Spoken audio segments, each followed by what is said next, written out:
Hallo, schön, dass du da bist. Eine kurze Info, bevor es mit dem Podcast losgeht. Radio Raccoon gibt es jetzt auch live auf Twitch und als YouTube-Kanal. Also folge uns dort, wenn du noch mehr Resident Evil und Horror-Content möchtest. Alle Links findest du in den Shownotes. Und jetzt viel Spaß mit der Sendung. Welcome to Radio Raccoon.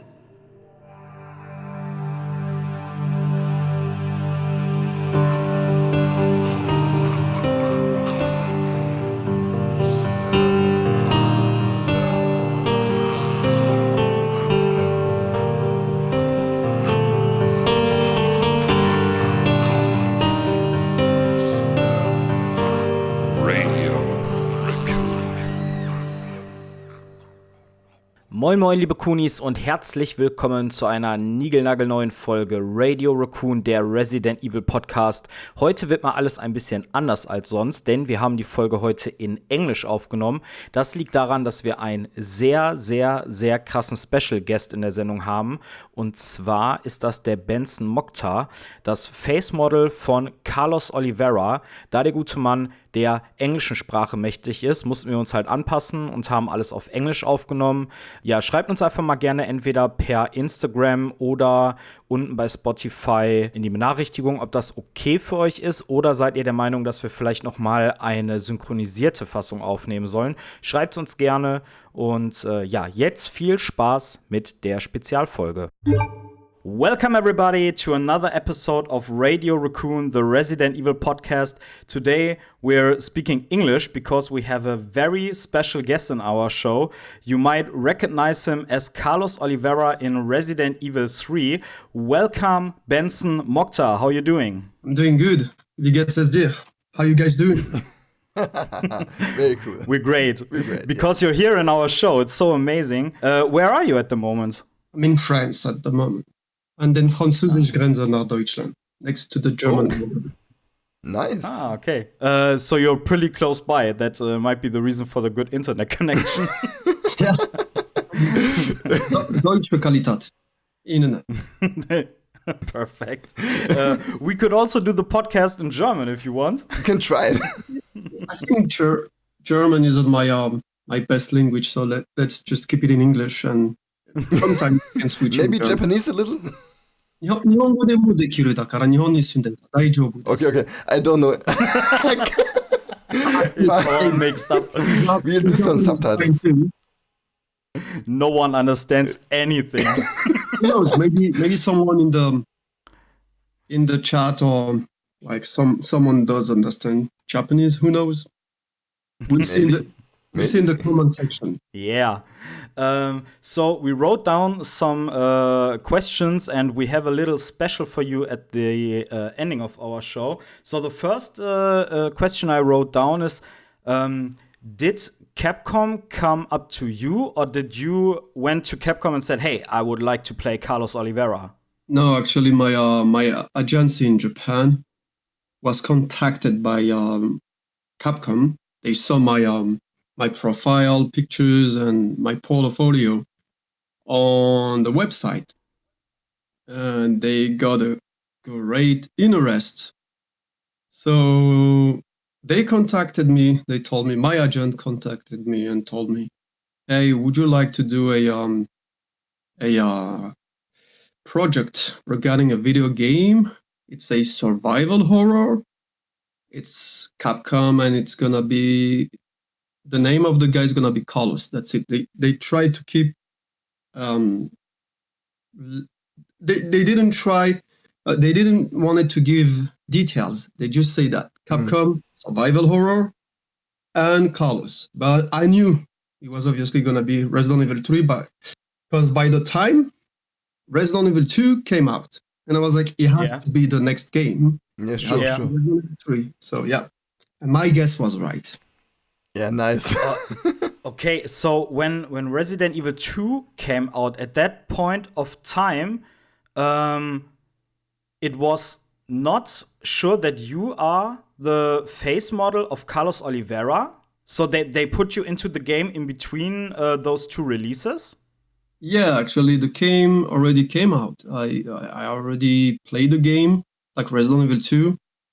And they they sent me to Osaka, and the game wasn't realized yet.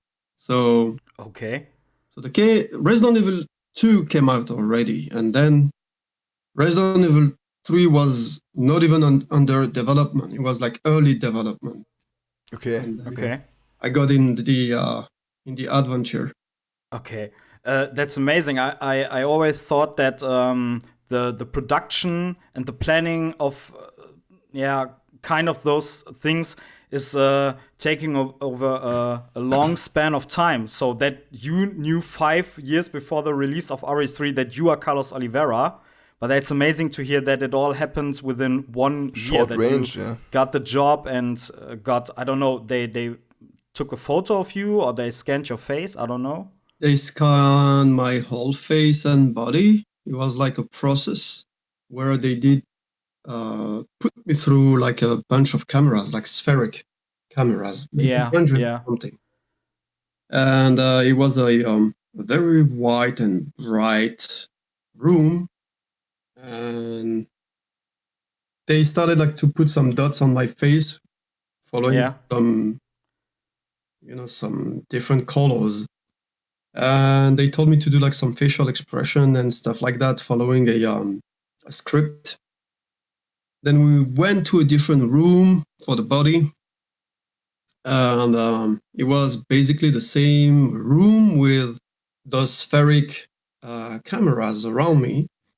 And I had to pose, and they did like a bunch of pictures at the same time. It's like all the cameras taking pictures at the same time. Okay. That was pretty interesting.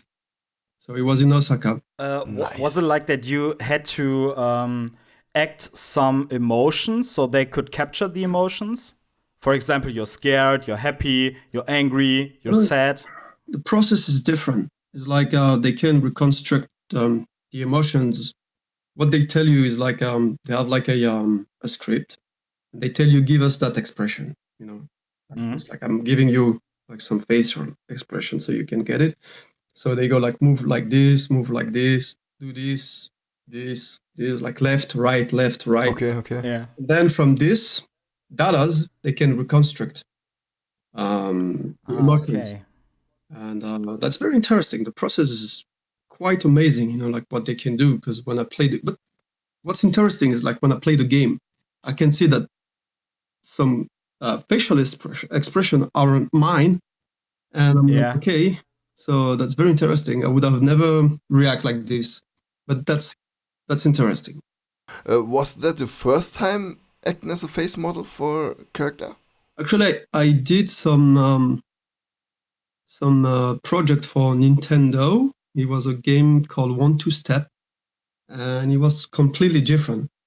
I was used as a real actor, and it was like different mini games in the game, like dancing stuff, like sword stuff, and but they didn't use this part of the project. They only used my work as a blueprint, and then they developed the game with someone. Okay. So Carlos Oliveira is cooperating with Nintendo. That's very interesting. It's very cool. Nintendo and Capcom, it's awesome. So Resident Evil might come out for Nintendo Switch. Who knows? We talked about it a little before the recording. You are speaking a lot of languages. How many languages do you speak exactly? Okay, I'm a polyglot. I speak French. Je parle français. I speak English, as you can see. I speak Arabic, dialect and classical Arabic. أنا أتكلم اللغة العربية فصحى ودارجة وعامية. Nice. I also speak English, Arabic, Japanese, because I've been living in Japan. 日本語が話せるだから日本に住んでいた。ですから日本にペラペラになってきた。That's Japanese. That's the four languages I speak fluently. Und auch, ich kann auch auf Deutsch sprechen ein bisschen, weil ich lebe an der französischen Grenze nach Deutschland. Aber meine Deutsch ist wie Scheiße at the moment. Kind of German. I speak Russian too. Я немного говорю по-русски. Но знаете, когда вот мы сидим и даем интервью и говорим, тот легче стилает. That's Russian. I know bad words Awesome, in German and Russian, but I'm not gonna say it. Okay. That's the first thing you learn in the language, obviously. I also speak, yo hablo español un poquito, porque es un idioma muy similar como francés. Eso es y mucho más. I know some Italian and Napolitan. I know Korean, 안녕하세요, Mandarin, 你好吗? BENSON. I know what other language I know.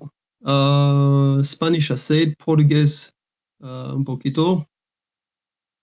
I'm very good at languages, obviously, and but we can hear that. That's so awesome, man. Benson, could you do us a little favor? Yeah, sure. Could you please say on Japanese, hello everyone, you're now listening to Radio Raccoon, the Resident Evil podcast? Okay.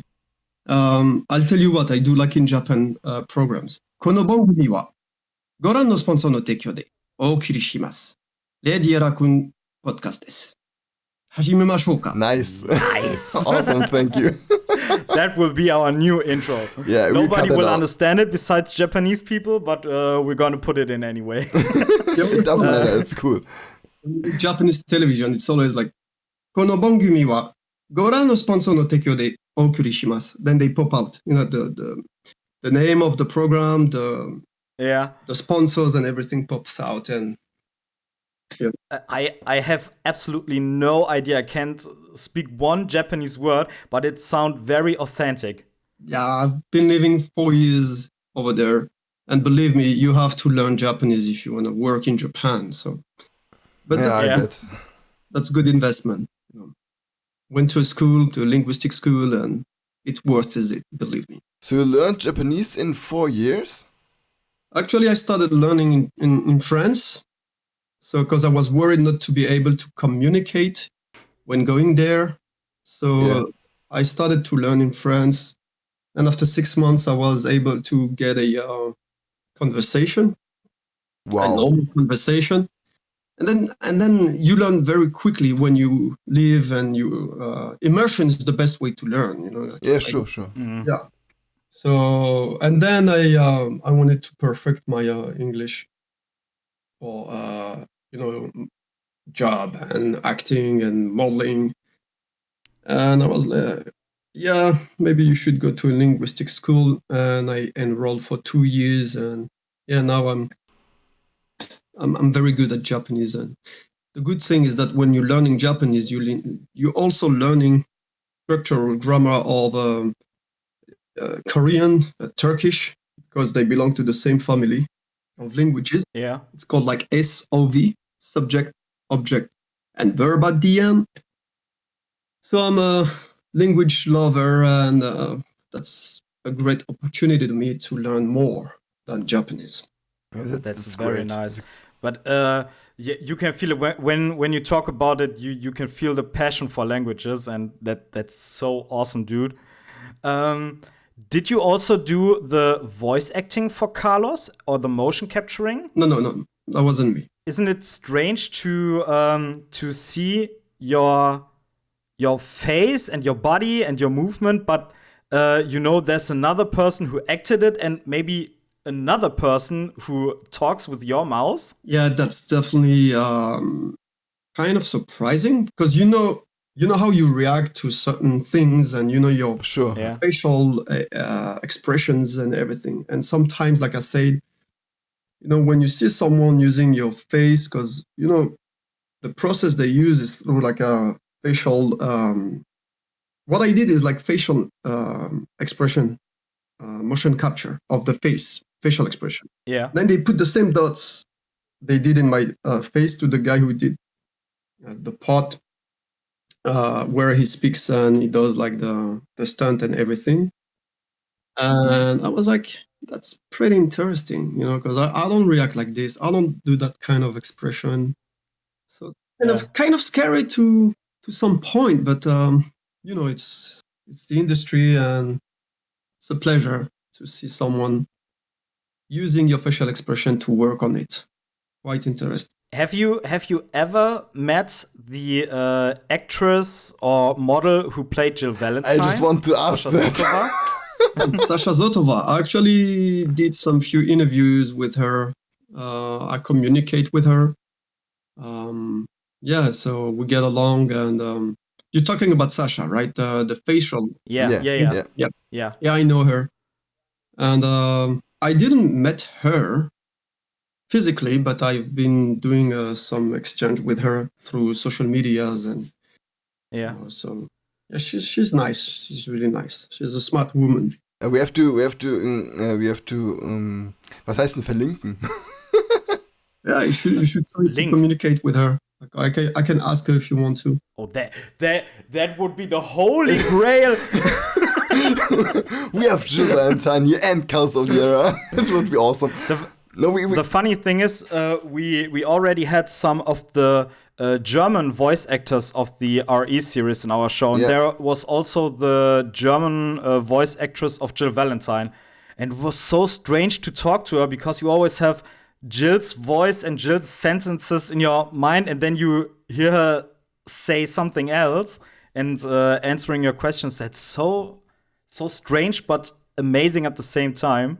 It is. It is definitely some really nice experiences when you exchange with someone who was on the same project, who actually work on the same game at different times, and then we get in touch, and that's very interesting to share such moments.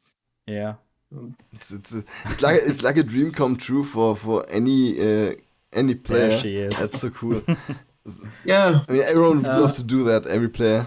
Especially knowing that I am a fan of the original trilogy, because I've been playing Resident Evil since 1996,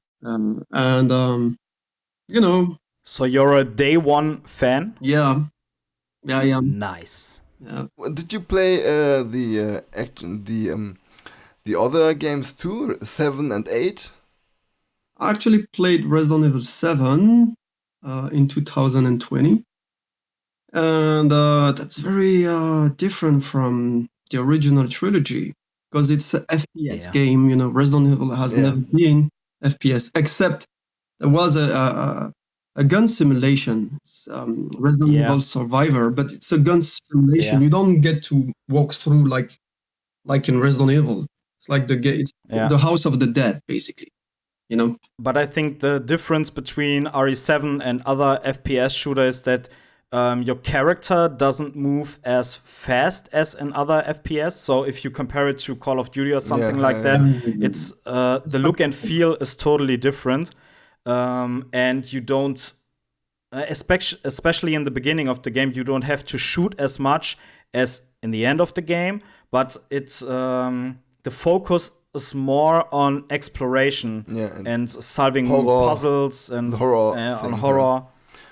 So I think the first-person perspective was pretty good, but I think Capcom goes back to the third-person because the DLCs for Resident Evil 8 will be in third-person, not like the main game in first-person. Which perspective do you like more? Third-person perspective, definitely. Yeah. Yeah, and I think you have two options in the coming DLC for Village. It's gonna be the third-person option and the FPS or first-person option. I'm not quite sure. I think you have two options. And maybe you can change between them, yeah. But Resident Evil 4, I don't know if you saw, is coming back to. Yes. Oh, yeah. I love it. So, okay, I got to ask this question. I ask it to everyone who played Resident Evil 7. Did you play it in VR? Yes, and I had. Yes. Yeah, finally someone. Thinking about it. I played less than an hour, and I started to feel nausea and dizzy, and I had to stop and do a break because obviously when you play the game, if you're not used to, you can get something called motion sickness, because your brain thinks that you are in a 3D world somehow, like, and in the same time, like you're sitting and you're walking at the same time, so your brain doesn't get what's going on. So I think someone told me, like some doctor told me, that your body thinks that you are poisoned, so it makes you throw up. And I actually went, I had to throw up because okay. that's heavy. I'm gonna try it again. I'm just gonna play without like the VR. I think when you train it a little bit, like when you're playing 20-30 minutes, your brain, was heißt gewöhnt sich dran? Get used to it gets used to it. But there are some moments, for example, when you fall down or something. Yeah. This is when I have to throw up, when my brain can't work with it, when it gets very shaky. That's no, I really don't like it. The movement is okay, but like falling or be thrown up in the sky or something, that's no. It's a little thing that you can do to get used to it. There's this option for the smooth look. When you look around, it gets smooth. So it's you can look around in a smooth way, and then it's one option where you can look around in a separate ways. In 30-degree angles. In 30 degrees angles, and that's better to get used to the VR perspective. Because when I played it, I did the smooth option, and I get a little dizzy, and then I did the 30-degree option, and it was a little better. I could play 2 hours through. Maybe I'll give it a try, but I'm kind of scared and worried about it. I don't want to puke again. You have to play it on the toilet. Yeah. So you don't have to worry. So you said you were a Resident Evil fan before you got the role of Carlos Oliveira. Yes. What is your favorite RE character besides Carlos Oliveira? Leon S. Kennedy. Oh. Yes. Yeah, the original Leon is like, because my actually, I know Resident Evil since day one, but I actually played Resident Evil 2 first. I had a friend who had Resident Evil 1, and by the time I was just watching him playing, and I was more into Street Fighters and everything. Then came out Resident Evil 2, and I played Resident Evil 2, and I was so amazed. I was like, wow, that's, you're coming from a 16-byte console such as Sega Mega Drive or Super Nintendo. And then comes the 32 bytes area with like 3D graphics. It's like a new generation. It's not like It's not like playing like if you like playing Xbox and you're going to next generation. Here we had something totally different. The experience was totally different. You come from 2D experience to 3D experience, and you play Resident Evil 2, 1 and 2. I remember that shotgun I used, and I sliced that zombie in two with Leon S. Kennedy, and I was, wow. That's cool. I still remember this day. Now, I think what's so amazing about the jump from 2D to 3D is also that the games looked more cinematic. Yeah. The graphic wasn't that great like today, amazing like today. It's not that realistic, but the jump is so amazing. Do you remember Metal Gear Solid 1? Of course, it's one of my favorite too. Like Metal Gear, Snake, of course. The intro of the game when he steps into the elevator, and it's just like a movie. And 2D games didn't have the opportunity to present themselves like 3D games did. Yeah, like the cinematics, the scenarios, the voice acting. It was like something different from Resident Evil, but as good. And this is definitely one of my best games ever too. Like, the top 10 definitely. So did you meet other face models in your career? Yeah, I know Mark James Hill. He lives in Japan. He's Nikolai in the game. Ah, okay. Oh, nice. Patrick Kengsong. He does Patrick Tyrell Patrick in Resident Evil 2. He's UBCS, you know. He lives in Ah, Japan okay. too. Yeah. No, Chris Redfield in Resident Evil 7 and the DLC, and they used him too in Village, but they changed his face. His name is Georgie Dandy. He's still. I think they mixed his face with the original face of Chris, so that his face looks a little bit wider. And they just modified, but that's still him. I can see in the eyes, and yeah, that's still him. Yeah, Georgie Dandy for sure. I know him.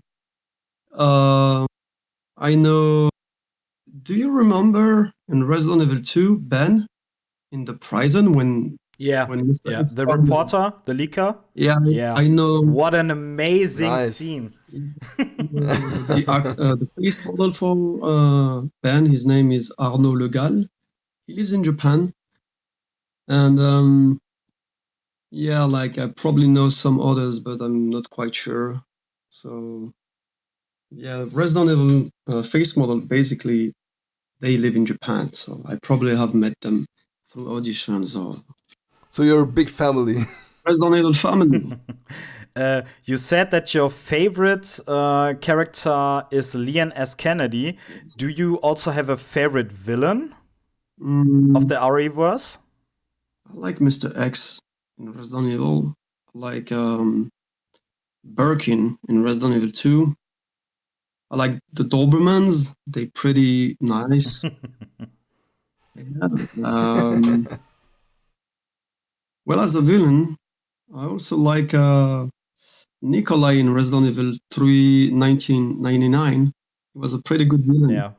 Charismatic and everything. So, yeah, Resident Evil villains are badass. Nikolai is a very charismatic but also believable villain, I think. Yeah. You could imagine that he really exists, so and his motivation is you understand what he wants. He looks like believable. a viper, like it's like a menacing in his. He's mysterious and menacing. He reminds me of a viper, can bite you, poison you as you don't even notice, and just walk by and disappear. Smooth. I really like the scene where Jill is on the train and Nikolai closes the door and Jill asks, Nikolai, what are you doing? And he's just looking and smiling, and the way of his look, it's so menacing, it's so great. Stressful. I love the acting of him. It's so cool. You can totally believe he's a normal guy, but he's also a really bad guy. You absolutely believe it. It's so cool. I think he could also play a good guy because he's so charismatic. He can, definitely. It's just a little bit like William Dafoe. He could play the asshole, but he could also play the good guy. You never know. But the asshole fits better in the acting. That's Inglourious Bastard actor, isn't it? That's him. William Dafoe is the Green Goblin in Spider-Man. Oh yeah. He can definitely have that role, and he has his facial features, Yeah. And yes, it's grin. In Spider-Man 1, it's so amazing because he has the scenes where he plays the good guy, almost like a father figure for Peter Parker. He's so nice and friendly to him. And then there are the scenes when he's going crazy and he has that crazy eyes and that grin smile. Yeah. And oh no, shit's going down. Oh no. Yeah, he's a good actor. Because like you say, he's playing like the almost dad that he doesn't have anymore. And then he becomes the enemy, the villain that he has to, Yeah. Yeah, it's kind of a drama. Do you think there might be a Carlos comeback someday? Who knows? I don't know. I'm not quite sure. Capcom is very keeps things really secret.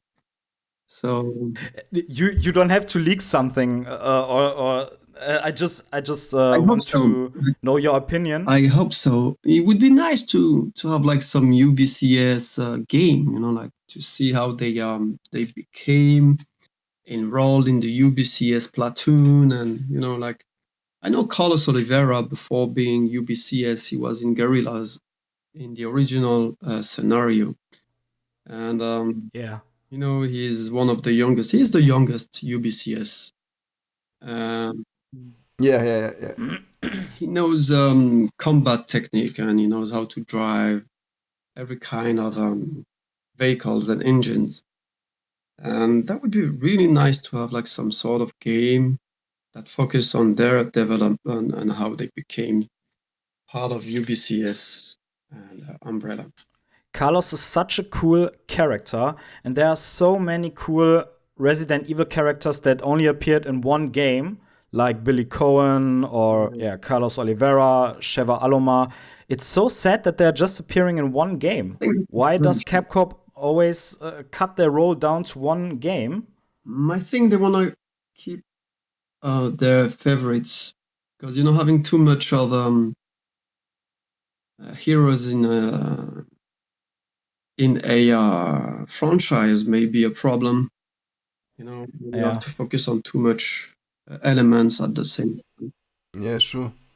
It would be so great if they would do a spin-off with all the sidekick characters, and they are living an own adventure. That would be so great. I've been dreaming about it. Every fans has been dreaming about it. Like you have some extra games in Resident Evil, like the mercenaries and the missions and everything, but we want a game. We want something developed. Yeah, that would be nice. The story. We want to know how the character develops and what they are living through, and how the events how the events influenced them as a person, and how their life goes on after maybe Raccoon City. Yeah, that would be so great to see. Carlos has a sad life, when you read his like back in the 90s, the game came out with like the little booklet. like a little book inside, and there were video game magazines developing his story and everything.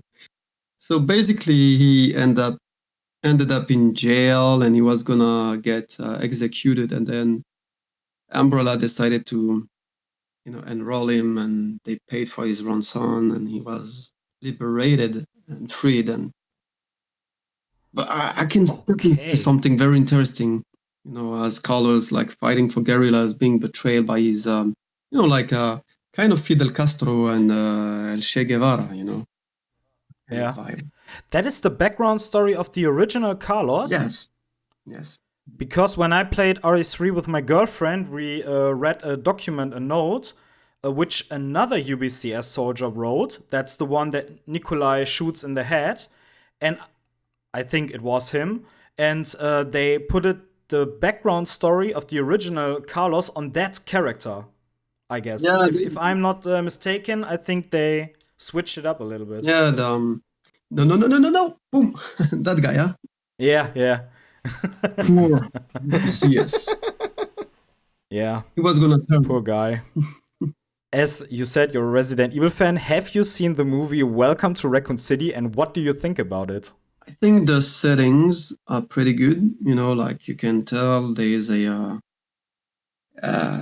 Raccoon City vibe, and you get to understand how the virus spread in the city, through contaminated waters, and how the others didn't get infected by the virus because they were taking medicines and pills and everything.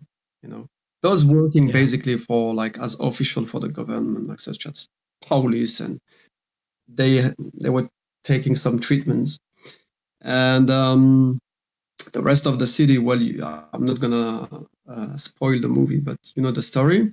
But I think when it comes to the scenario, maybe it was too short. Like trying to pack 2 games in a single 1 hour story it wasn't enough. Maybe they can try. Who knows? Maybe they're gonna they still have the license, they have the. Yeah. So maybe Constantine film can try a different approach, a different adaptation with bigger budget, because the budget was really restricted, wasn't that much.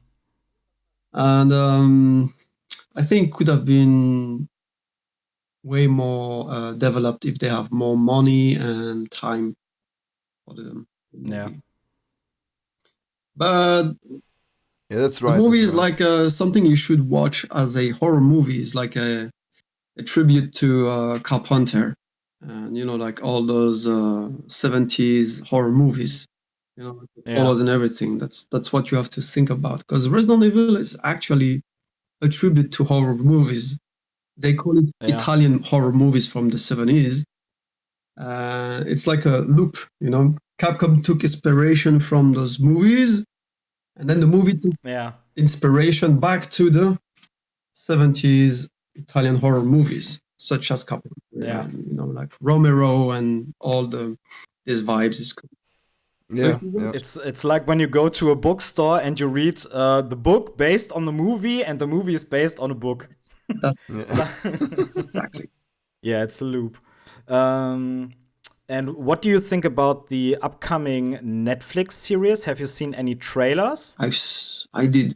I saw some trailers, and it's more focused on Wesker daughters in the future, in approach future.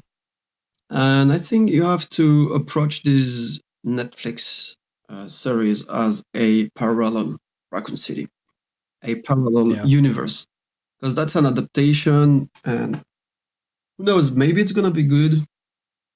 I'm waiting. I want to see that. I think it's July the 40th. It's gonna be out, so I want to watch it and see.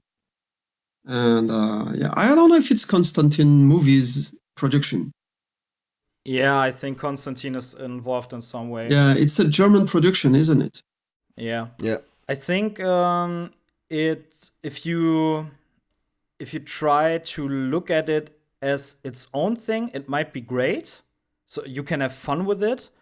But I don't think that it fits the Resident Evil timeline. But the director of the series said that it's canon to the games. And that's what irritates me a little, because I can't imagine how all of this fits together.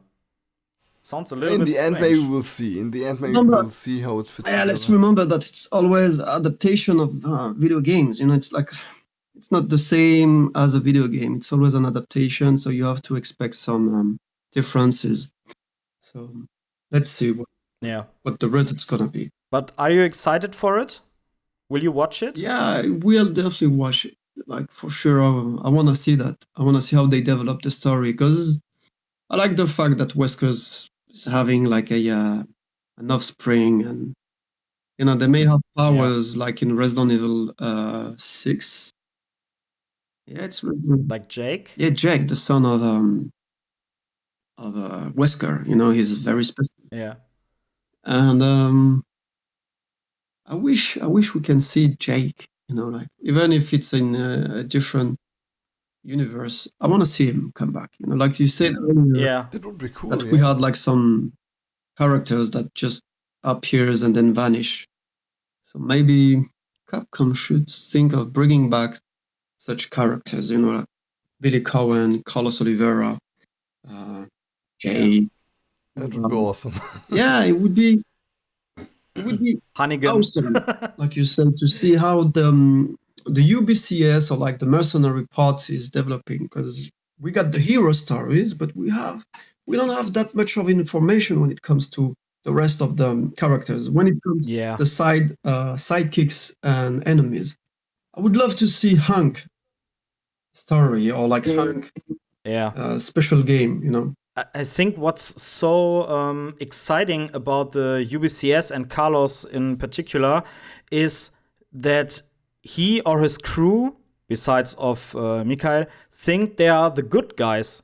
And when Jill says, hey, you are the one who caused all of this, Carlos says, what the fuck are you talking about? Yeah.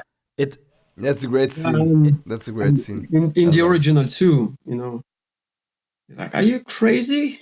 You know, it's like saying this famous punchline, you almost BBQ'd us, you know, like, what you talking about? I'm just a mercenary, and yeah, he seems to be sincere, but like I said, he's a very he's easily manipulative, you know. Yeah. Yeah. It's very sad what happened to him. Yeah, like from what I did understand, is like he's been manipulated during the guerrillas. That's how he ended up in jail in the original game, and you can see how he's being manipulated in the game. I don't want to spoil, but there's that scene when he goes like, "Oh, jail knew," and boom, you know, like he punches them. The computer screen, and you know, he seems to be he needs more experience coming from like people he need to trust, you know. Carlos is such a nice guy. I think when you see him in the cutscenes or when you hear him talking in the game, it's like that's the kind of guy you want to have as a best friend. I think he's pretty loyal. He's a funny guy. He's just a heartwarming character. I really love. You could go out with him and drink a beer all night. Yeah. You know, when he goes like Jill in the original game talk to him, and he goes like, "Ah, no, you wanna ask me out? All the foxy ladies like my accent." Yeah. Yeah, nice. Nice. I wish he had his accent too, but you know, maybe they took a different direction. But a lot of fans actually wanted Carlos with an accent. So, what do you think? The problem is when you play a game in the German synchronized version, you don't hear that accent. Yeah, that's the point. It's like everyone's speaking fluently German. Yeah. And RE3 I didn't play in the English version. Oh, you didn't play I just the played English the German version. Okay. I played an English version and I loved it. He doesn't have that accent, I think. What I did love is from Nikolai, the accent, this Russian accent when he speaks in English. I loved it. It was so fascinating how we spoke in the. He's doing a Russian accent. Yeah. This badass in his voice. It came totally out. I loved it. That's why I love this character. I love the language. You know, like I said, I'm a polyglot and I've been learning Russian, and I think it's a very interesting language. It's like German. You know, they have declension. You know, like nominative, accusative, dative, genitive. They have nice German. It's actually like Arabic too. You know, like German, Russian, and Arabic kind of looks like when it comes to the grammar approach, when it comes to the declension, you know. And I think what all three languages have in common is that when they are spoken, they sound pretty hard and harsh. Yes, definitely. Even when it comes to the grammar, especially Russian and Arabic, they're very similar. Yeah. I was surprised, you know, like okay, they have same concept of nominal phrase and verbal phrases, animated things and unanimated things, declension, and I'm like, wow, it's basically like the same grammar. You know, maybe I like doing what I do when it comes to language. Maybe that's why I get attention and pay attention to details like that. Is there a language that you would absolutely like to learn that you don't know yet? I definitely wanna learn to speak like fluent Portuguese, and also I wish I could speak Mandarin fluently, because I didn't spend that much of time in China. You know, they speak different dialects in China. You know, like in Hong Kong they speak Cantonese. So I tried my Mandarin and it doesn't fit. You know, Cantonese is basically like the imperial dialect that was spoken during the Qing dynasty, and it was kept in Hong Kong. In the rest of China, they speak Mandarin. So, you know, like I wish I could move back to Southeast Asia and focus on Mandarin, and then go to Latin America and focus on the Latin languages. I also like Italian and especially Napolitan. Porfaghe, amica birado, mo. It's beautiful language. Nice. We're now officially an international podcast. But when you speak, you have to do this. Sì. Buongiorno. You have to do that. Okay. We crossed the 1 hour mark, so I would say that we're slowly coming to an end. But we have a little quiz for you. Surprise. But before we do the quiz, I have a last questions. Is there anything you would like to say to all those Resident Evil fans out there in the world? Yeah, I really like the dedication of the fan base. Back in the days, you couldn't see like the fan base like you do today.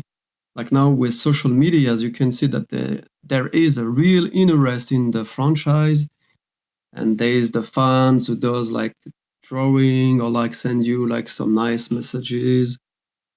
And some who does invest in doing like fan base, like the German,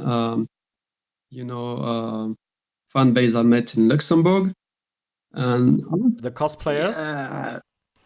Oh yeah, it's something I want to ask you something about. Are you just spontaneous guys to say, hey, there's a con, I'll go there, or is it you don't often go to cons? That's something new to me. I usually don't go there, but some friends are telling me you should go there. You should try to contact the organization, or like you definitely should try to go there. But unless someone does ask me, I don't go. Like I need someone to tell me go there and go there. A friend of mine was in Luxembourg, and I was very close from that place.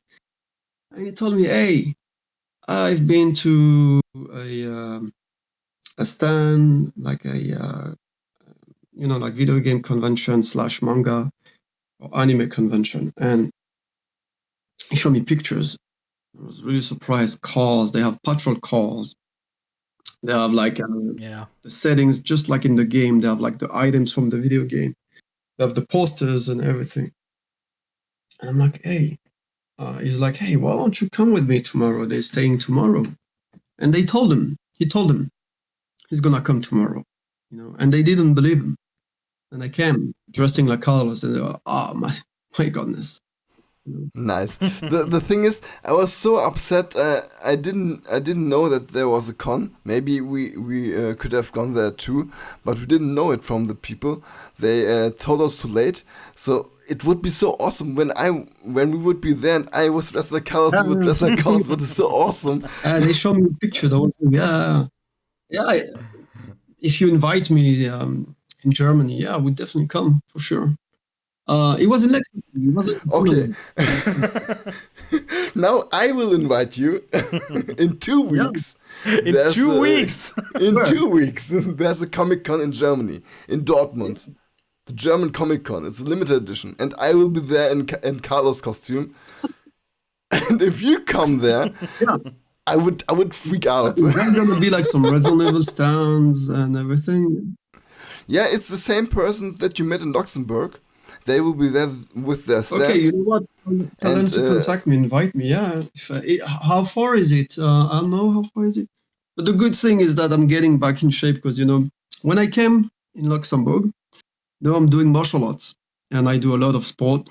And nice. Oh my God! It's so cool. And I run. I do like very intense things. So I lost a little bit of muscle definition, and I'm lean. And I realized in the pictures, I'm like, oh man, I lost a little bit of weight there.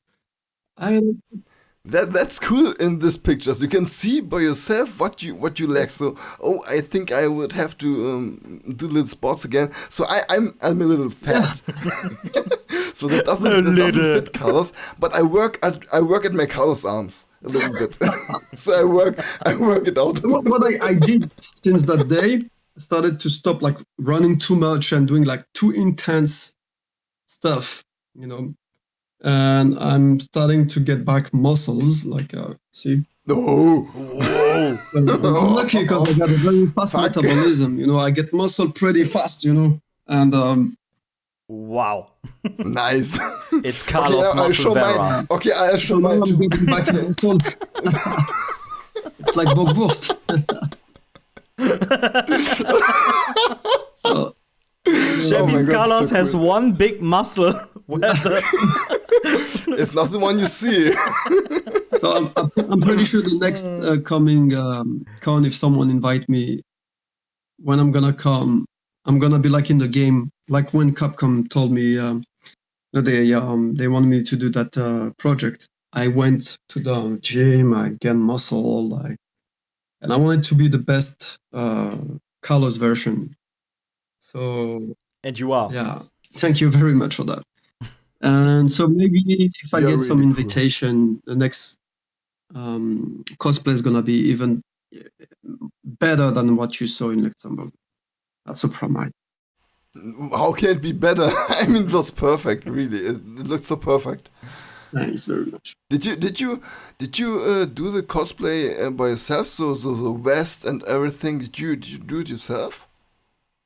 No, the one they gave me by Capcom, it was like the original one, and then I got like some copy. It's not. I didn't make it. Okay. I can't do that. I can't do patchworks. I know people do. They do it by themselves. Some people are very good at it. Yeah, definitely. Yours is pretty impressive. Thank you. I mean, I yesterday I ordered some more pockets that look better for the vest, and I think now I'm at 700 euros. So I have to say thanks to my wife. She always orders me everything for it, and I think in 2 weeks it will look even better. I hope so. I ordered a gun which fits perfect for Carlos and everything to bring with me. So The items and everything. I hope it will look good. I hope you didn't order a real gun. Oh. No. I can't. I have like some kind of how do you call this replica? Yeah, like. yeah. But I think you can't bring replica to Germany or something. Yeah, you can, but bring them, yeah. it has to be proven that it's not a real gun, and then you will get some I don't know what it's called. It's A patch or a patch. like a plastic. They will put it on your gun so that the orders can see, okay, it's not a real gun, it's just a toy or something like that. Like a certification or something. Yeah. Okay. Okay. Now to our little game for you. We prepared a little game for Carlos. So the thing is, we have 5 questions for you. 5 questions that has to do with Resident Evil 3. And when you answer all 5 questions right, you will get a Radio Raccoon Resident Evil podcast shirt from us. Is that a deal? Oh yeah. From our personal merch, you will get special merch from us. I'll succeed. Okay. That's a problem. Chevy, will you read the first question? Okay, so the game is called How Much Carlos is in You. So the first question: which weapon does Carlos use to fight Nemesis in his first encounter of the game? Hey, fuckface. Yeah. So which weapon does he use when he fires at? Which weapon? When he fires at Nemesis. A bazooka. Yeah. Yeah, nice. Okay, second. A rocket launcher. Yeah. What is the name of the UBCS character Carlos fights at the end of Resident Evil 3? It's Nikolai. Yeah. That wasn't too hard. No, okay. Only a real Carlos can answer that. I really like Nikolai character. He's really cool. I love him. So the thing is, you answered the third question in the first question. The third question was, what's the catchphrase of Carlos in the first encounter? And you said, "Hey, fuckface." So it's the right question. So you already have 3 right answer questions. The first question is, What is the name of the BOWs Carlos fights in the hospital? Hunter. Yeah! Nice. Okay. You definitely Okay, now- are Carlos Oliveira. By the way, I practice martial art. I did karate, kyokushin, and taekwondo, and I can actually break bricks with my fist and palm. No way. And people say, go on my Instagram and my TikTok or Twitter, and you'll find in the there's those little stories that you have on your Instagram or Yeah. videos. You will see. But don't do it. If you see what I do, don't do it. You get injured. So you are the real bowler smasher from Resident Evil 5. Well, It's not Chris Redfield, it's Carlos It's Oliveira. not- I think Capcom knew that I'm a martial artist, when they and I think they knew because Patrick Kengsong, who does Tyrell Patrick, is a martial artist too. He's karate Kyokushinkai black belt and bodybuilder. He's plenty of muscle, and they told him to do some kicks and everything. I don't know if they didn't introduce them in the game, but that would have been interesting to try to introduce it. I can definitely do go on because I did capoeira, taekwondo, karate Kyokushinkai. Nice. Wushu, I do boxing, Thai boxing. I'm very good at martial art. So when Chevy's Carlos and your Carlos meet on a convention, you have to fight each other. We'll do a little action. Yeah, I practiced jiu-jitsu and boxing too. I did Brazilian Yes. jiu-jitsu a little bit. It's and That's cool. and sambo or lucha libre. How you call this? Wrestling. Wrestling, yeah. Yeah, wrestling, yeah. I like it. That's cool. Eh? It's cool. Okay, we have one last question. It's pretty easy. I'm sure you can handle it. The question is, who needs the vaccine Carlos obtains in the hospital? Jill Valentine. She gets infected by a nemesis in front of the clock tower. The clock Yeah. tower that's missing in the remake. Yeah, sadly. unfortunately, the Bear Throw and the clock tower is missing. But let's hope they develop something. Maybe Capcom is coming with something. I heard a rumor that there's a Nemesis edition planned of Resident Evil 3, I've but seen this. I can't imagine they're doing this, to be honest. I don't know. It would be great. I would be happy, but I can't imagine it. I've seen this on Twitter, like some kind of poster when you see Nemesis face, and it says something like, I forgot the name, but he was saying something like it was a DLC or something. Yeah, that would be so great. I think it was called the Nemesis edition. Yeah, I think something. But I'm not sure. But the original game was called Resident Evil 3 Nemesis, and the remake was called Resident Evil 3. So if they put out a Nemesis edition that has the span of the original game, that would be so amazing. That would be awesome. Yeah. Because you paid I don't know, 60 euros or 70 euros for this short remake, I would say. And the most people said, oh, it was short. I would wish a little longer. I see Resident Evil 2 and 3 like kind of the same game or extension, because Yeah. it's the same universe. It's like one day after and one day before. And Resident Evil 2 happened between those 2 days, October the 1st. And I think it's October the 1st, last day on Raccoon City. And then they, like Tyrell Patrick says, they microwaved it. They microwaved. Yeah. So you definitely proved that you're a real Carlos of the era. and so you get a Radio Raccoon t-shirt from us. It was awesome. It was awesome meeting you. My pleasure. So thank you so much for taking the time to talk to us.